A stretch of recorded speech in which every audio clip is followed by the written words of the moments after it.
کرنے والا ہے، کس نے جھوٹ بولا ہے، ساری کچھ ہوا میں منتشر ہے۔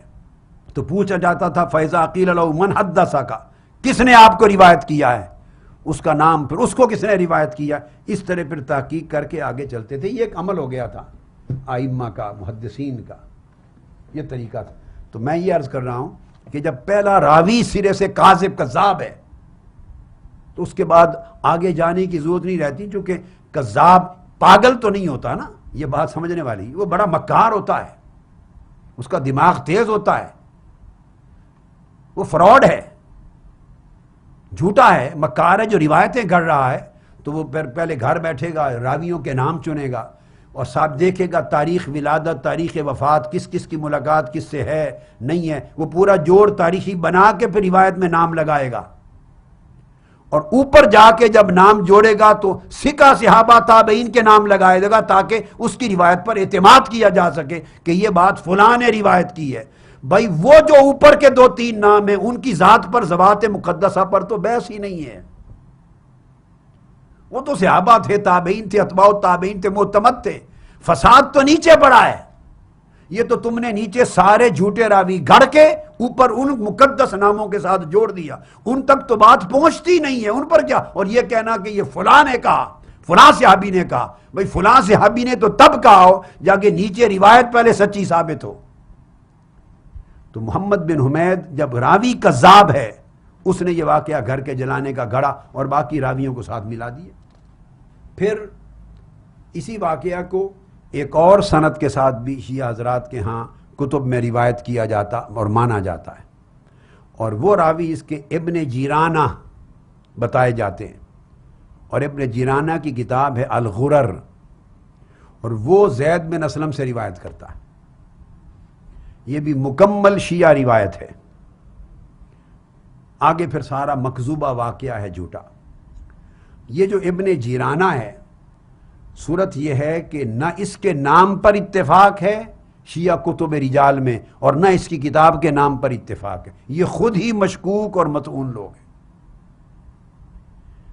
شیعہ مؤلفین محققین اسماء الرجال کے، ان میں سے کوئی کہتا ہے کہ اس کا نام ابن جیرانہ تھا، کوئی کہتا ہے نہیں یہ ابن خنزابہ اس کا نام تھا، ابن خنزابہ، کوئی کہتا ہے نہیں اس کا نام ابن خزابہ تھا، کوئی کہتا ہے نہیں اس کا نام ابن خیرانہ تھا، اور کوئی کہتا ہے اس کا نام ابن خردازبہ تھا۔ اب اللہ بہتر جانے، یہ الگ الگ لوگ تھے، ایک ہی آدمی کے مختلف نام تھے، مغالطہ ہے، یعنی ایک شخص اتنا مجہول ہے کہ اس کے نام پر جو معروف روات ہوتے ہیں، معروف اور ثقہ دنیا جانتی ہے، اس کے نام پر آج تک کبھی دوسری بات نہیں ہوتی۔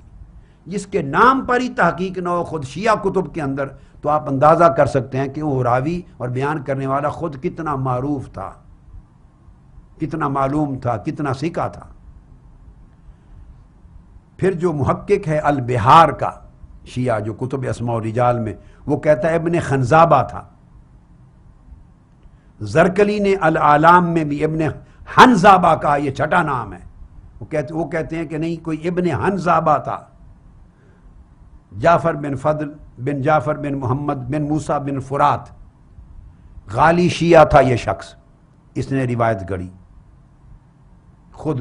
اب ایک غالی شیعہ اور رافضی ایک روایت گھڑتا ہے، ہمارے لیے یا جملہ مسلمانوں کے لیے اس کی گھڑی ہوئی روایت کی کیا حیثیت ہے، کیا سند ہے؟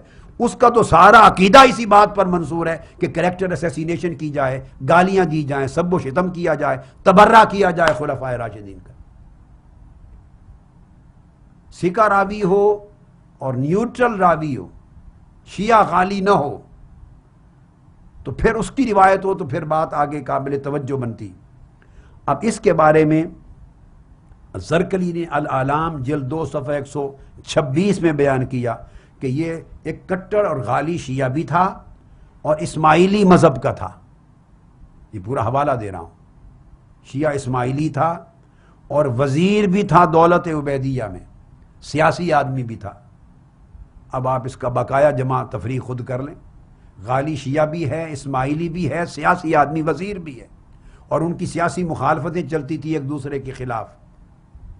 یہ ہے اس دوسرا شخص اس روایت کا خالق، اور یہ بات جو میں نے کی یہ شیعہ حضرات کے اپنے محقق محسن الحکیم انہوں نے اس کا ترجمہ تعارف کراتے ہوئے لکھا ہے اعیان الشیعہ میں، اعیان الشیعہ جلد 4 صفحہ 136، اور یہی ساری بات علامہ عباس القمی نے بھی الکنہ والالقاب میں لکھا ہے، بیان کیا ہے، جلد اول صفحہ 270 اور 271۔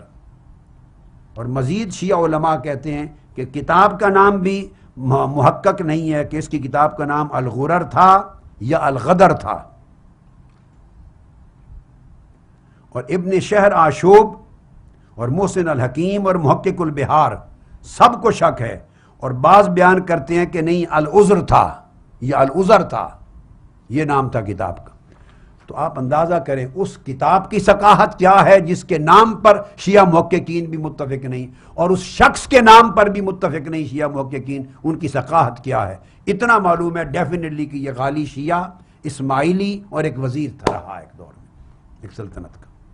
دراصل اس کو علامہ ابن ابی الحدید یہ جو شیعہ روات ہیں وہ شیعہ روات نے اپنی کتابوں میں درج کیا ہے، مگر سندیں وہی ہیں جو میں نے جن پر جرح کر رہا ہوں، اور ان کا تذکرہ کسی ضمن میں اگر اہل سنت کی تاریخ کی کتابوں میں آیا ہے تب بھی راوی یہی ہیں، وہ پھر میں کیسے آیا ہے اس پر گفتگو آگے چل کے کرتا ہوں۔ اب ایک بڑی امپورٹنٹ چیز آگے میں کوٹ کرنا چاہتا ہوں کہ انہوں نے شیعہ حضرات اور علماء نے 3 ریفرنسز بڑے اہل سنت کی کتابوں کے بنا کر دیے کہ اہل سنت کی ان کتابوں میں مکمل واقعہ درج ہوا ہے۔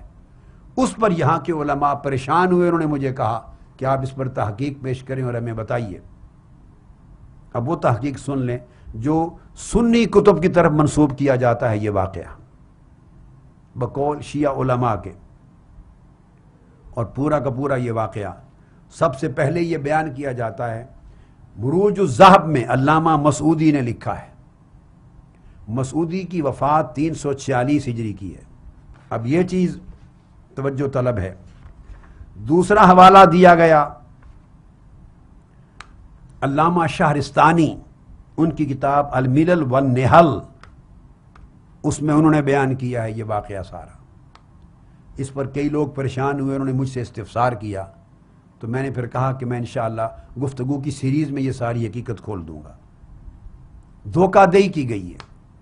تیسرا ریفرنس دیا گیا علامہ صفدی کی کتاب الوافی بالوفایات، علامہ صفدی کی۔ یہ 3 حوالے بطور خاص دیے گئے، یہ کہہ کر کہ یہ اہل سنت کی کتب نے بھی اس واقعے کو روایت کیا ہے۔ اب آ جائیے اس حقیقت کی طرف کہ اہل سنت کی کتب میں کیا روایت ہوا ہے اور کیا نہیں ہوا۔ پہلا ریفرنس جو دیا مسعودی کا، اس کی کتاب مروج الذہب میں یہ آیا ہے، اور اس کو کہا گیا یہ اہل سنت کی کتاب ہے۔ یہ دھوکہ دہی عامت الناس کو اور سادہ لا علماء کو جو بڑے محقق اور فن کے ماہر نہیں ہوتے اور کتب کے مطالعہ کرنے اور کھنگالنے کا ان کو شغف نہیں ہوتا، ان کی پریشانی کا باعث بنا۔ تو میں یہ پہلا مغالطہ دور کرنا چاہتا ہوں۔ مسعودی جن کی کتاب مروج الذہب ہے، جنہیں اہل سنت کی کتاب ثابت کر کے واضح کرنے کی کوشش کی گئی کہ یہ اس میں درج ہوا ہے، مسعودی شیعہ ہے، رافضی ہے، وہ اہل سنت کی کتاب ہی نہیں ہے۔ یہ بھی شیعہ مسلک عقیدہ کے ہیں اور رافضی ہیں۔ اس امر میں نہ اہل سنت کو اختلاف ہے نہ اہل تشیع کو اختلاف ہے۔ یہ ایک ایسا امر ہے جس کو اہل تشیع بھی مانتے ہیں کہ وہ شیعہ ہیں۔ صرف ٹی وی پر خطابات میں، مجالس میں اور کتابوں میں ایک فتنہ گری کے لیے جھوٹ لکھ دیا گیا اور جھوٹ بیان کیا جا رہا ہے۔ اب علی بن حسین المسعودی جس کو سنی کہہ کر اور اس کی کتاب کو مروج الذہب کو سنی کتاب کر کر ثابت کیا گیا، اس کی حقیقت دیکھ لیجئے۔ شیعہ کتب سے ہی میں اس کو بیان کرتا ہوں کہ شیعہ علماء نے مسعودی کے بارے میں کیا لکھا ہے تاکہ کوئی اشکال ہی نہ رہے۔ بحر العلوم ہیں جن کی کتاب ہے الفوائد الرجالیہ، اسماء و رجال پر کتاب ہے، اس کی جلد 4 صفحہ 150، اس پر بیان کرتے ہیں وہ رجال جو شیعہ رجال ہیں، روات اور رجال جو شیعہ ہوئے ہیں، اپنے شیعہ رجال پر کتاب ہے، وہ بیان کرتے ہیں منہم الشیخ الفاضل الشیعی علی بن حسین بن علی المسعودی مصنف و کتاب مروج الذہب، کہ ہمارے شیعہ رجال میں سے ایک فاضل ہیں شیعہ علی بن حسین المسعودی جو مروج الذہب کتاب کے مصنف۔ یہ مختلف فی بات نہیں ہے، اس پر کوئی اختلاف نہیں ہے۔ دوسرے علامہ نجاشی شیعہ عالم ہیں فن رجال کے، وہ اپنی کتاب رجال نجاشی میں صفحہ 254 میں بیان کرتے ہیں۔ تو اگر مسعودی نے واقعہ لکھا ہے تو شیعہ عالم ہے، شیعہ نے اور 50 نے اپنی کتابوں میں لکھا ہے، وہ ہمارے لیے حجت کیسا ہو گیا؟ ہم تو ان کی تمام قصے کہانیوں کو مکذوبات، موضوعات اور جھوٹی تہمتیں قرار دے رہے ہیں، اور ان کی اصل کو جھوٹی تہمت ثابت کر دیا جہاں سے یہ فتنہ چلا ہے۔